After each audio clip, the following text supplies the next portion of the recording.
সমষ্টিত শিলাবৃষ্টিয়ে কৰা ক্ষতিপূৰণৰ দাবী বিধায়ক অখিল গগৈ। উন্নতমানৰ টিনপাতৰ লগতে অন্যান্য ক্ষতিপূৰণৰ দাবী মুখ্যমন্ত্ৰীৰ লগতে দুৰ্যোগ প্ৰশমন বিভাগৰ মন্ত্ৰীক। বিগত বুধবাৰে নিশা শিৱসাগৰৰ বিভিন্ন অঞ্চলত শিলাবৃষ্টিপাতৰ ফলত হোৱা ক্ষয়ক্ষতিৰ বুজ লৈ শিৱসাগৰ সমষ্টিৰ বিধায়ক অখিল গগৈয়ে বিধ্বস্ত অঞ্চল পৰিদৰ্শন কৰি বিধায়কগৰাকীয়ে আক্ৰান্ত লোকৰ ঘৰবাৰী পৰিদৰ্শন কৰি আক্ৰান্তসকলৰ ক্ষতিপূৰণ দাবী কৰে চৰকাৰক। শিৱসাগৰ বিধানসভা সমষ্টিৰ অন্তৰ্ভুক্ত নামটি আলি পঞ্চায়ত আৰু দোলাকাষৰীয়া পঞ্চায়তৰ বহুকেইখন গাঁৱত শিলাবৃষ্টিয়ে ব্যাপক ক্ষতিসাধন কৰে। ঘৰৰ টিনপাতৰ লগতে ঘৰৰ আচবাব, বাৰীৰ পাচলি, পথাৰৰ ধান আদিৰ বিস্তৰ লোকচান হয়। বিধায়ক গগৈয়ে এই প্ৰাকৃতিক দুৰ্যোগৰ কবলত পৰাসকলক অনতিপলমে সমস্ত ক্ষতিপূৰণ প্ৰদান কৰিবলৈ অসমৰ মুখ্যমন্ত্ৰী আৰু দুৰ্যোগ প্ৰশমন বিভাগৰ মন্ত্ৰীক দাবী জনায়। কেৱল আক্ৰান্তসকলক ত্ৰিপাল প্ৰদান সমস্যাৰ সমাধান হ'ব নোৱাৰে বুলি তেওঁ উল্লেখ কৰি উন্নতমানৰ টিনপাত প্ৰদান কৰাৰ লগতে ফচল আৰু আন আন লোকচানৰ ক্ষতিপূৰণ বিধায়ক গগৈয়ে দাবী কৰে।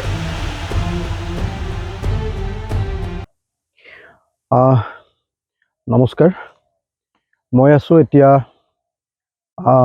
নাজিৰা বিধানসভা সমষ্টি পুৰণি কিন্তু নতুন শিৱসাগৰ বিধানসভা সমষ্টিৰ ভিতৰত দোলাকাষৰীয়া গাঁও পঞ্চায়তত নাজিৰা ৰেভিনিউ চাৰ্কুলৰ এই গাঁওখনৰ নাম নামদঙীয়া কৈৰী গাঁও।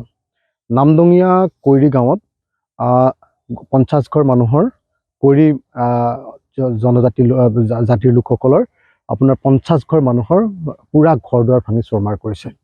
তাৰ উপৰিও মই দোলাকাষৰীয়া পঞ্চায়তৰ উপৰিও নামটি আলি পঞ্চায়ত এই দুইটা পঞ্চায়তৰ গাঁওবিলাক ভ্ৰমণ কৰিছোঁ আৰু ভ্ৰমণ কৰি দেখিছোঁ, পৰিদৰ্শন কৰি দেখিছোঁ যে পৰহি ৰাতি হোৱা যি শিলা বৰষুণ হেলষ্টৰ্ম, সেই শিলা বৰষুণে সম্পূৰ্ণৰূপে গাঁৱৰ ঘৰবিলাক বিধ্বস্ত কৰি পেলাইছে। টিংবিলাক ফুটাই পেলাইছে। টিংবিলাক ফুটাই মানুহৰ ঘৰৰ ভিতৰত পুৰা বৰফ হৈ গৈছে। মানুহৰ ঘৰৰ ভিতৰৰ আচবাব, ঘৰৰ ভিতৰৰ কাপোৰ কানি, ঘৰৰ ভিতৰৰ বাচন বৰ্তন এইবিলাকৰ ক্ষতি সাধন কৰিছে। আটাইতকৈ বেছি ক্ষতি সাধন কৰিছে শস্যৰ, পাণ, আপোনাৰ শাক পাচলি, সেইবিলাক সম্পূৰ্ণৰূপে বিধ্বস্ত কৰি পেলাইছে। আপোনাৰ বিধ্বস্ত কৰি পেলাইছে ভঁৰালৰ ধানবিলাক।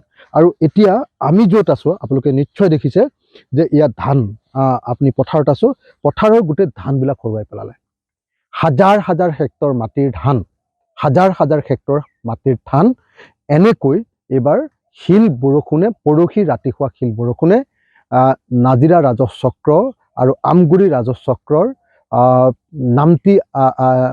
নামটি আলি পঞ্চায়ত আৰু দোলাকাষৰীয়া পঞ্চায়তত এনেকৈ বিধ্বস্ত কৰি পেলাইছে, ধ্বংস কৰি পেলাইছে। ইতিমধ্যে এই সম্পৰ্কত আমি অসমৰ মুখ্যমন্ত্ৰী মাননীয় হিমন্ত বিশ্ব শৰ্মা ডাঙৰীয়াক জনাইছোঁ।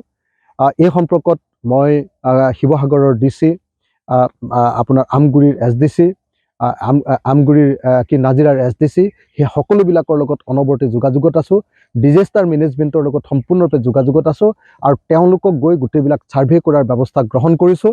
তেওঁলোকে ছাৰ্ভে কৰি আছে এতিয়া আৰু প্ৰত্যেকটো পৰিয়ালে যাতে ক্ষতিপূৰণ পায় তাৰ কাৰণে ব্যৱস্থা গ্ৰহণ কৰিবৰ কাৰণে DC-ক, SDC-সকলক এই সম্পৰ্কত জনাই দিয়া হৈছে, তেওঁলোকক কৈ দিয়া হৈছে আৰু অসমৰ মুখ্যমন্ত্ৰী ডাঙৰীয়াকো এই সম্পৰ্কত অৱগত কৰা হৈছে। আশা কৰোঁ যে আমাৰ প্ৰতিটো পৰিয়াল যিসকলৰ ক্ষতি হৈছে, প্ৰতিটো পৰিয়ালে যাতে প্ৰকৃত ক্ষতিপূৰণ, বিশেষকৈ ধানৰ ক্ষতিপূৰণ, ভঁৰালৰ ক্ষতিপূৰণ, ঘৰৰ ক্ষতিপূৰণ, ঘৰৰ ভিতৰৰ আপোনাৰ কি কয় কাপোৰ কানিৰ ক্ষতিপূৰণ, বাচন বৰ্তনৰ ক্ষতিপূৰণ, ফাৰ্নিচাৰবিলাকৰ ক্ষতিপূৰণ, এইবিলাকৰ যাতে ক্ষতিপূৰণ লাভ কৰে তাৰ কাৰণে চৰকাৰৰ ওচৰত দাবী জনাইছোঁ। আশা কৰিছোঁ চৰকাৰে বিহিত ব্যৱস্থা গ্ৰহণ কৰিব, নহ'লে ৰাইজৰ লগত থাকি, ৰাইজৰ সপক্ষে, ৰাইজৰ পক্ষত থাকি মাত পাতিবলৈ বাধ্য হ'ম। আৰু এটা কথা স্পষ্ট কৰি দিব খুজিছোঁ যে আজি 11 বজা 12 বজাৰ ভিতৰতে যিমান ঘৰ মানুহৰ টিং ফুটিছে সকলোকে ত্ৰিপাল দিয়াৰ ব্যৱস্থা গ্ৰহণ কৰা হৈছে। ইতিমধ্যে তিনিচুকীয়াৰ পৰা ত্ৰিপালবিলাক কিনি আনি থকা হৈছে। আমাৰ যি ডিজাষ্টাৰ মেনেজমেণ্টৰ জৰিয়তে এই ত্ৰিপালবিলাকৰ বিতৰণ কৰা হ'ব। মই সকলো পৰিয়ালে যাতে ত্ৰিপাল পায় আৰু যিসকল বেছিকৈ ক্ষতিগ্ৰস্ত সকলোবিলাক ভাগি গৈছে তেওঁলোকক যাতে 2খনকৈ ত্ৰিপাল অন্তত দিয়া হয় তাৰ কাৰণে প্ৰশাসনৰ ওচৰত মই আহ্বান জনাইছোঁ। পৰহি যি শিল বৰষুণ আহিছিল, কাল শিল বৰষুণ, যাক হেলষ্টৰ্ম বুলি কয়। সেই হেলষ্টৰ্মে আমাৰ নাজিৰা ৰাজহ চক্ৰ আৰু আমগুৰি ৰাজহ চক্ৰ, শিৱসাগৰ বিধানসভা সমষ্টিৰ দুটা পঞ্চায়ত সম্পূৰ্ণৰূপে ধ্বংস কৰি গৈছে। এটা হ'ল দোলাকাষৰীয়া আৰু এটা হ'ল নামতিয়ালি।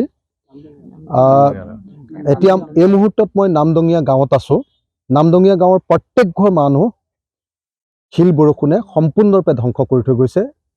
তেখেতসকলৰ ঘৰৰ পুৰা টিংবিলাক ফুটা কৰি পেলাইছে, ভঁৰালবিলাক নষ্ট কৰি পেলাইছে। তাৰ ফলস্বৰূপে ধান নষ্ট হৈছে। পথাৰত যিমান ধান আছিলে ধানবিলাক সম্পূৰ্ণৰূপে সৰি পৰিলে হেৰিয়াৰ কাৰণে, বৰফ পৰাৰ কাৰণে। আৰু যিমান পাণ গছ আছিলে, পাণ গছ, তামোল গছ, শাক, তাৰপিছত লাও, যিমানবিলাক আছিলে সেই সম্পূৰ্ণৰূপে ধ্বংস কৰি পেলাইছে। আনকি নামঘৰবিলাক ধ্বংস কৰিছে, স্কুল ঘৰ ধ্বংস কৰিছে।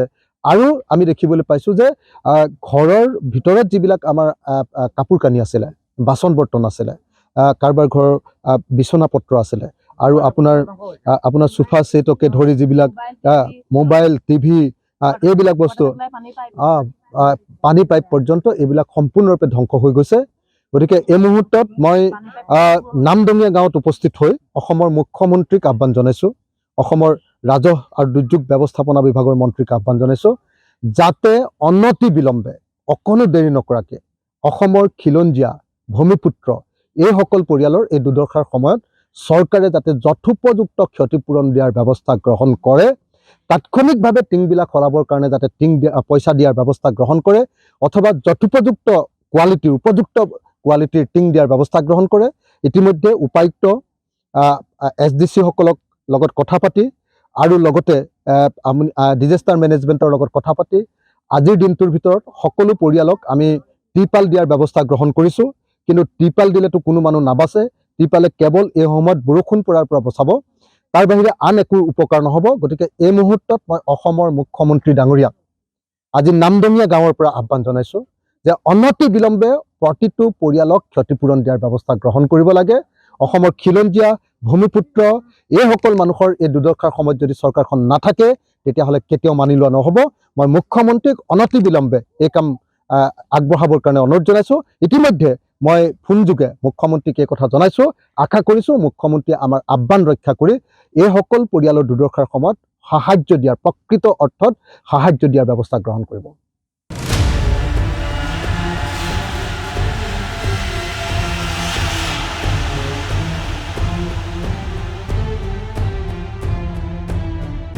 শিৱসাগৰৰ পৰা পৱন আগৰৱালাৰ ৰিপৰ্ট, ডেমক্ৰেটিক আছাম।